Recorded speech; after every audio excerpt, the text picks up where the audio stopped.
Os 24 anciãos, desses 24, um desses pode ser você. E lá para o finalzinho eu vou te explicar como que isso pode acontecer e por que isso pode acontecer.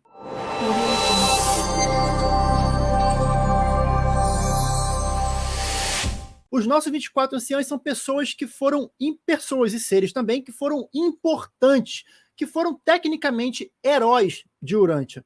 E então Jesus Cristo deu essa honra a eles. No centro dos 7 círculos residenciais angélicos em Jerusalém, está localizada a sede central do Conselho Consultor de Urântia, com os 4 e mais 20 conselheiros. João, o revelador, chamou-os de os 24 anciãos. Tá, e aqui eles descrevem como anciãos. Mas também anciãs, anciãos, tá tudo certo. E ao redor do trono havia 24 assentos, e nos assentos eu vi 24 anciãos assentados, vestidos de togas brancas, assim disse João o revelador. O trono, ao centro desse grupo, é o assento do juízo do arcanjo que preside ao trono da lista de chamadas da ressurreição, em misericórdia e em justiça para todo Satânia. Esse juízo tem acontecido sempre em Jerusalém, mas os 24 assentos à sua volta foram colocados em posição há não mais do que 1900 anos, logo depois que Cristo Micael foi elevado à soberania plena de Nébado. Esses 4 e 20 conselheiros são os seus agentes pessoais em Jerusalém e têm autoridade para representar o Filho Mestre em todas as questões que concernem as listas de chamada de Satânia e em muitas outras fases do esquema de ascensão mortal nos mundos isolados do sistema. São os agentes designados para executar as solicitações especiais de Gabriel e os mandados pouco habituais de Micael.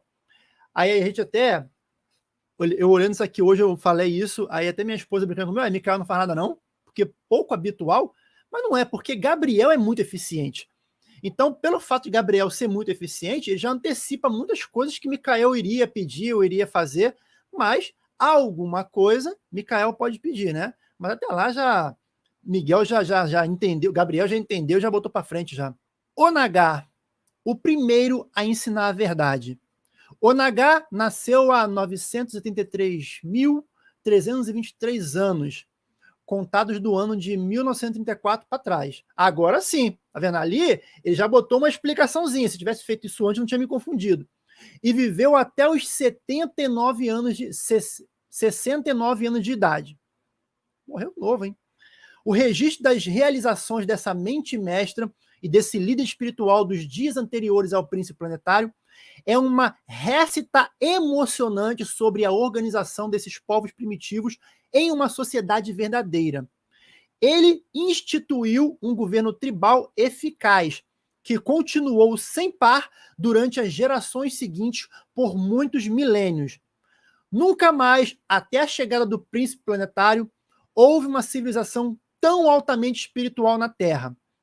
Esse povo simples possuía uma religião real, ainda que primitiva, mas que foi subsequentemente perdida com os seus descendentes em decadência. Ainda que ambos, Andam e Fonta, tenham recebido ajustadores do pensamento, exatamente como muitos dos seus descendentes, não foi senão nos dias de Onagar que os ajustadores e os serafins guardiães vieram em grande número para Urântia. E essa foi, de fato, a idade de ouro do homem primitivo. Se você para analisar essas coisas, esses detalhes que os reveladores colocam, por exemplo, esse local de permanência era situado no ponto onde a trilha que vinha do sul da Mesopotâmia e levava ao norte fazia uma curva para o oeste. E você pega isso e bota num mapa, no mapa nosso de hoje em dia, você descobre cada coisa.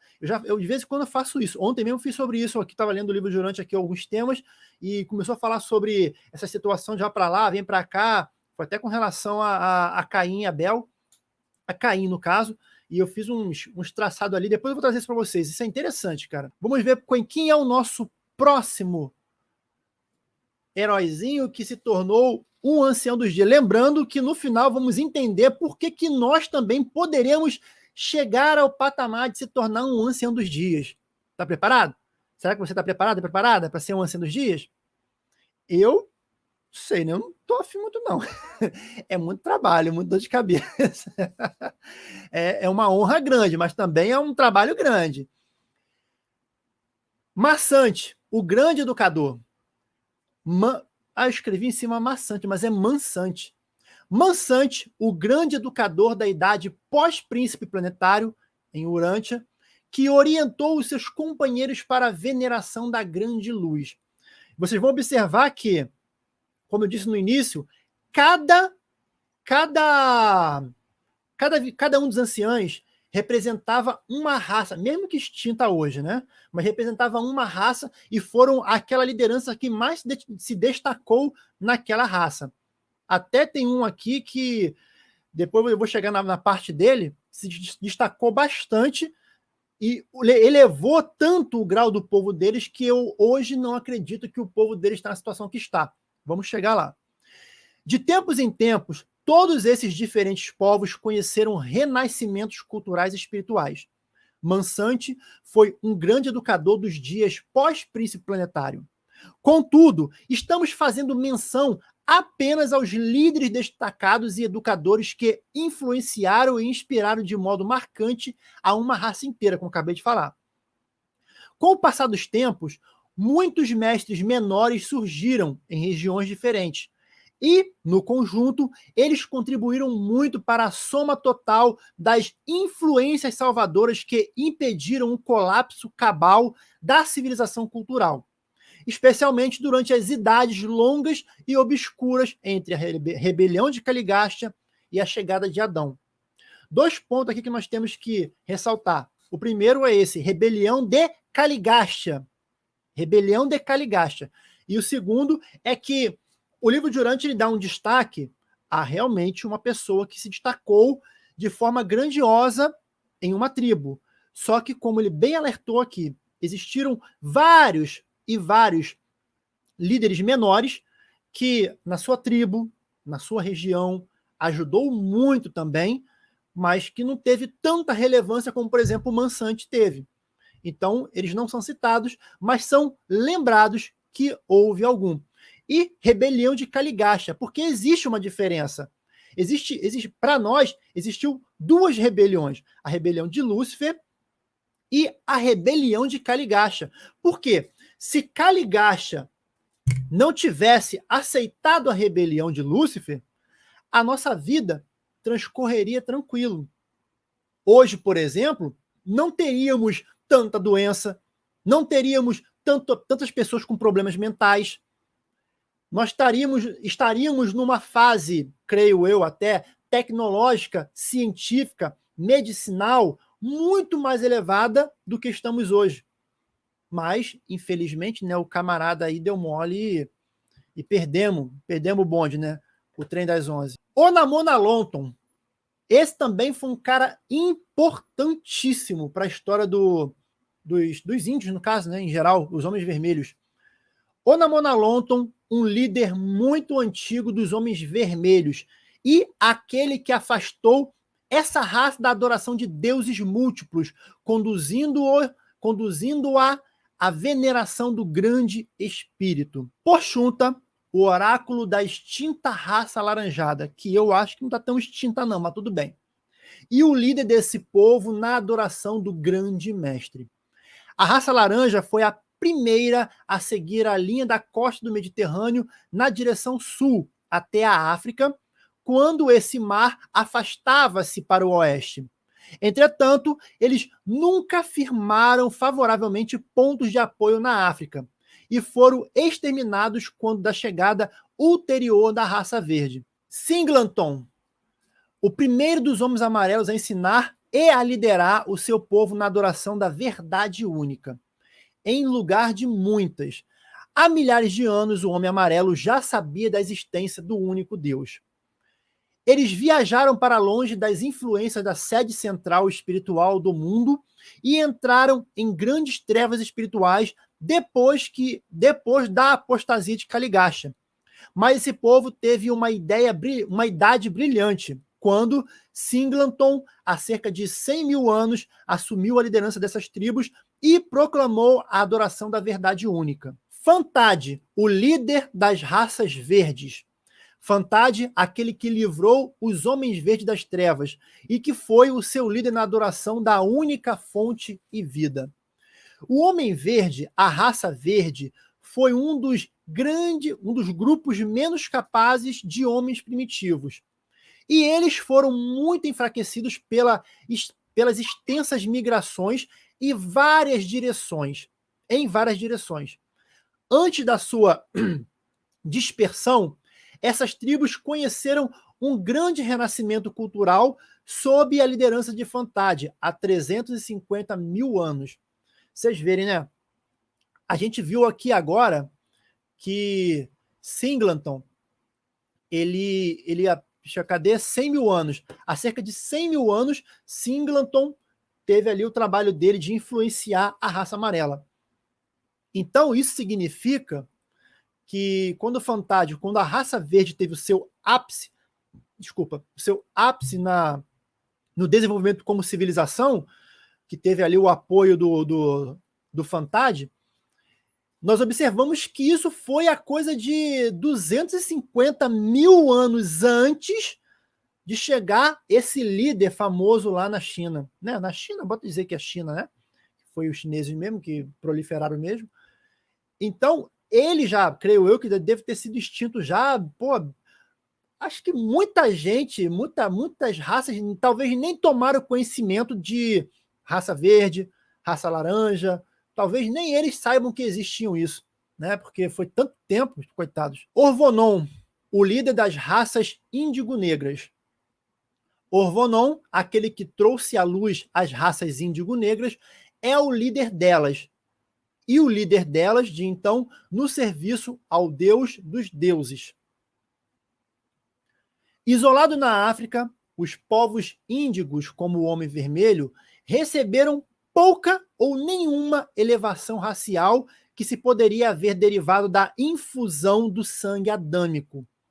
A sós, na África, a raça índigo fez poucos avanços até os dias de Orvonon, quando experimentou um grande despertar espiritual. Se bem que, mais tarde, quase se esqueceu do Deus dos deuses, proclamados por Orvonon. Não perdeu inteiramente o desejo de adorar o desconhecido. Pelo menos, manteve uma forma de adoração até uns poucos milhares de anos. O nosso próximo e muito ilustríssimo ancião dos dias, nada mais nada menos do que o nosso papaizinho Adão.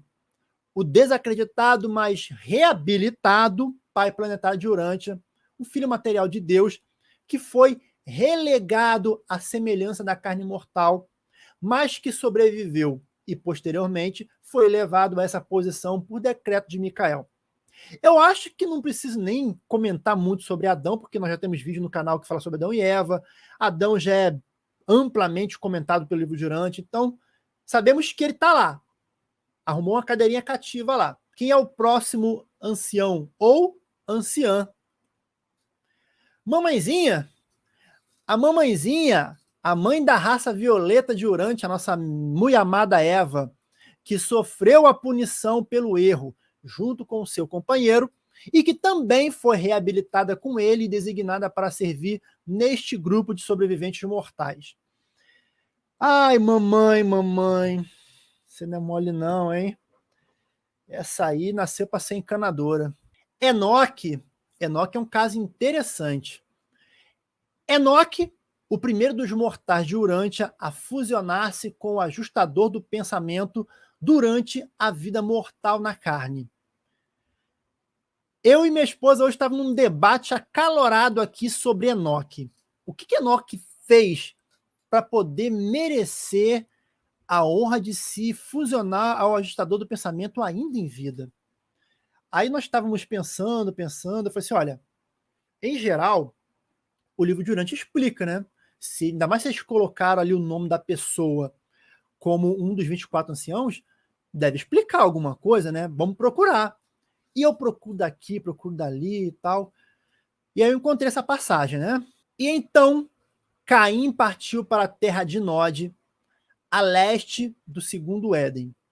Tornou-se um grande líder de um grupo do povo do seu pai e, em uma certa medida, cumpriu as predições de Serapatátia, pois promoveu a paz dentro dessa divisão entre os noditas e os adamitas, durante o período da sua vida. Caim casou-se com Remona, prima distante sua, e o primeiro filho deles, Enoque, tornou-se o chefe dos noditas elamitas. E durante centenas de anos, os elamitas e os adamitas continuaram vivendo em paz. Aqui também tem um outro ponto, antes de eu falar sobre essa questão do Caim teve um filho chamado Enoque. Muita gente pode ler esse trecho aqui, até mesmo pessoas de igreja, leitor da Bíblia, né? Pode chegar nesse trecho aqui e falar assim, aí ó, até o livro de Urântia fala que Caim casou com uma prima dele, filho de Adão e Eva antigo, lá, passada. Por quê? Casou com uma prima distante. Ficou esperando lá. Isso é o cristão falando, infelizmente. Aqueles cristãos bem, os evangélicos bem cri-cri. Ficou esperando lá. Aí o Adão e Eva teve mais filhos. Esses filhos tiveram filhos que se tornaram primo, sobrinho, no caso, né? E aí depois veio os primos. E aí ele casou com uma prima. Só que, para uma pessoa falar isso, apontando para o livro de Urântia, não conhece a história de Adão e Eva e Caim, né? Nós sabemos que Eva se tornou encanadora, isso é um fato.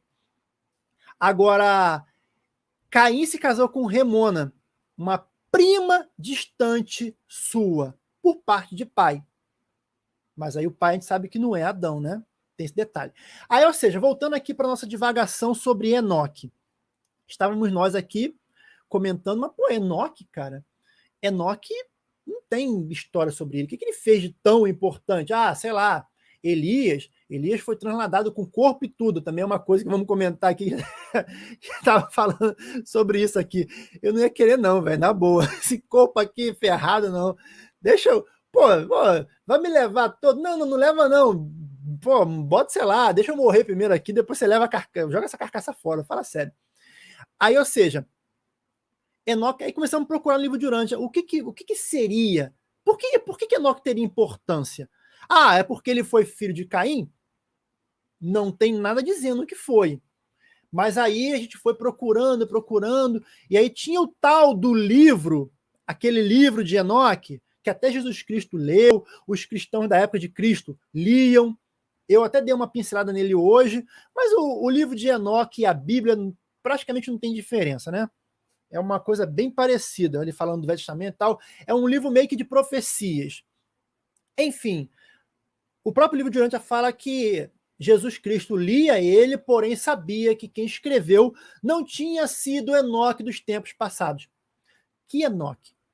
Enoque, o primeiro dos mortais de Urântia a fusionar-se com o estado de pensamento durante a vida mortal na carne, ou Enoque, filho de Caim? E aí nós chegamos a um consenso. Será que esse Enoque, filho de Caim, também é o Enoque que foi fusionado com o ajustador aqui em carne, ainda em vida? Pode ser, mas eu achava que nesse ponto o livro de Urântia poderia ter, os reveladores poderia ter dado um... Porque vocês imaginem só, eles falaram de Grande Fanda.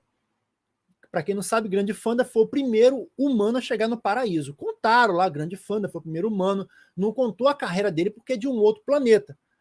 É de um outro planeta. Que é do planeta do universo 1 ainda, né?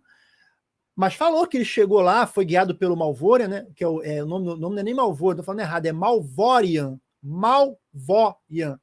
Mas a missa pode chamar de Malvorian mesmo, que é mais bonitinho. Agora, Enoque foi o primeiro ser humano a fusionar-se com o ajustador. Poderia contar pra gente como é que foi a vida do cara, né? Pô, ajustador, o reveladores. Deixava ali, né, umas pinceladinhas, olha, o cara, ele fazia assim, ele tinha uma vida assim. Nem que fosse assim, jogasse umas dicas ao vento, sabe? Umas dicas ao vento. Pode ser que tenha, porque como eu falei, né? Os ajustadores aí não têm permissão para falar muita coisa. Mas quando aparece algumas oportunidades, eles jogam uma pinceladinha aqui, um detalhezinho ali, aí tu pega esse aqui, vai encaixando e você, pimba, acha a resposta de uma coisa que você não tinha até o momento. Pode ser que seja o filho de Caim com Remona? Pode ser, como pode não ser. Só saberemos isso quando chegar lá em cima, que formos consultar lá os anjos do registro, né? Até então vamos ter que só ficar na curiosidade. Como é que se fusiona na carne, né? Para se fusionar com o ajustador em morte já vai ser complicado, imagina na carne. Continuando, deixa eu botar aqui os slides. Quem é o nosso próximo herói? Moisésinho, né? Moisés, o emancipador de uma parte remanescente da raça violeta, submergida e incentivador da restauração da adoração do Pai Universal sob o nome de o Deus de Israel. Moisés, não tem muito o que explicar, já tem um vídeo aqui no canal que fala sobre ele, quem quiser busca aí. Sourante a Moisés, tem lá uma explicação em definitivo dele. Elias, olha o nosso profeta barraqueiro aí. Elias, uma alma de brilhante êxito espiritual, transladada durante a idade pós-filho material. No século X a.C., a nação hebraica dividiu-se em dois reinos. Vários buscadores da verdade tentaram estancar a maré retrógrada de decadência espiritual que se desencadeara em ambas as divisões políticas, e que prosseguiu desastrosamente depois da Guerra de Separação. Mas esses esforços para avançar a religião hebraica não tiveram efeito até que Elias, um guerreiro, lembre-se disso, um guerreiro determinado e destemido da retidão, começou os seus ensinamentos. Se você quiser defender qualquer deus e você tiver um porte, naquela época, um porte físico elevado, espada na mão, irmão, seu Deus está errado. Seu Deus não presta. E quebra lá os templos lá. O cara que vier, primeiro que o pessoal pensa 2, 3 vezes, né? Elias, não sei que no livro de Urântia não tem uma descrição do corpo dele. Mas deveria ser um cara corpulento, porque a história dele é uma história de guerra. O cara era brabo, né? O cara era maçaroca mesmo. Então, você imagina o quê? Profeta naquela época, para durar, poder pregar a palavra de fato, o cara tinha que ser bom de corpo, né, forte, e bom de espada. Por quê? Eu prego aqui, é o nome do Senhor tal, e a espada aqui. Se você vier para cima, meu Deus vai te lascar. Só que meu Deus aqui vai me ajudar a te lascar, né? Acho que o trovão que caía era o trovão ali na cabeça do pessoal de Baal. Macventa Melquisedeque, Melk, para os íntimos. O único filho dessa ordem a outorgar-se a si próprio, ele se outorgou também, né, dessa ordem, no caso, as raças de Urântia. Se bem que ainda continue sendo numerado como Melquisedeque, ele transformou-se para sempre em um ministro dos Altíssimos, assumindo eternamente o compromisso do serviço como mortal ascendente. Legal. Tendo estado em Urântia, a semelhança da carne mortal, em Salém, nos dias de Abraão. Esse Melquisedeque foi recentemente proclamado príncipe planetário vice-regente de Urântia, com sede central em Jerusalém e com autoridade para atuar em nome de Micael, que atualmente é o príncipe regente, porque deu um pé nos fundinhos de Caligacha, do mundo, onde experienciou na forma humana a sua auto-ortoga final. Apesar disso, Urântia aqui tem um detalhe interessante que eu até comentei hoje sobre isso. Apesar do Melquisedeque ser o vice-regente e Micael ser o regente, Urântia é supervisionada ainda por governadores gerais residentes sucessivos, membro dos 4 e 20 conselheiros. João Batista é o nosso próximo, né? Eu estava até hoje em dúvida, tive que dar uma reolhada no livro de Urântia se ele tinha morrido antes ou depois da crucificação de Jesus. Mas ele morreu um pouco antes, e assim que ele morreu, os discípulos de João Batista, né, pegou o corpo, pegou a cabeça, foi lá, enterrou e logo em seguida foi avisar Jesus que João tinha falecido. João Batista, ele merece um vídeo à parte e ele terá um vídeo à parte, acredito eu, no sábado, nos episódios de Além do Véu. Né? Porque ele tem uma história boa, uma história consistente que vale a pena um vídeo exclusivo só para ele. 1, 2, 3, o primeiro. Líder das criaturas intermediárias leais a serviço de Gabriel, na época da traição de Caligacha, elevado a esta posição por Micael logo depois de entrar em soberania incondicional. Eu acho, não tem relato disso, na verdade não tem relato disso no livro de Urântia, mas eu acho que depois que Jesus teve lá a sua soberania, nem chegou a ter soberania, mas depois que ele teve a sua mente divina de volta, se não me engano foi depois do batismo com João Batista, ele conseguia ver as criaturas intermediárias. Então, eu acho que esse 1, 2, 3, o primeiro, deve ter tido ali um contato mais que especial com Jesus, para que ele pudesse... Porque Jesus não ia indicar alguém por indicação para ser um dos 24 anciãos. Então, acredito eu, digo eu, e não o livro de Urântia, que 1, 2, 3, o primeiro, tinha ali um certo relacionamento com Jesus, a ponto dele ter essa oportunidade de ser convidado para uma cadeirinhazinha lá como um dos 24 anciãos. Essas personalidades selecionadas estão atualmente eximidas, aqui o detalhe, ó, estão atualmente, não eternamente, eximidas do regime ascensional por solicitação de Gabriel. E não temos nenhuma ideia de quanto tempo eles podem servir nessa função. Ou seja, Porchunta, Onamona Lonton, Orvonon, mas qual lá o outro lá? Aquele povo todo, terráqueo, né, urantiano, que podem seguir a carreira ascensional, a pedido de Gabriel, por enquanto, eles estão à parte dessa carreira ascensional. Eles estão lá em Jerusalém, servindo como membro dos 24 do corpo dos conselheiros, 4 e mais 20 conselheiros. Isso, para mim, no caso, na minha forma de ver, é um currículo e tanto. Você já sai do seu planeta e já serve numa função como essa. Assim como, por exemplo, os panoptianos.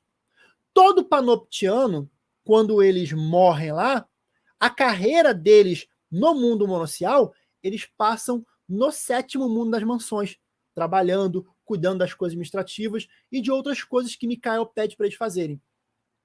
Isso porque eles adquiriram esse direito, essa honra, no tempo da rebelião, que o povo não se submeteu à sedução, não submeteu à sedução do príncipe planetário deles, que entrou em rebelião e entrou sozinho. Ficou sozinho lá, foi deposto sozinho, não teve anjo, não teve arcanjo, não teve Lana Nandek, não teve criatura intermediária, não teve ninguém que seguiu ele. Seguiu sozinho, caiu sozinho. E os panoptianos resistiram e hoje, por honra, são responsáveis pelo 7º mundo das mansões. Como eu disse para vocês no início, nós, e eu não disse isso brincando, gente, eu brinco aqui, de vez em quando aqui, cadê o mouse, cadê você? Aqui. Eu brinco aqui com vocês, falo algumas brincadeirinhas, algumas bobeirinhas e tal, mas isso eu falei sério.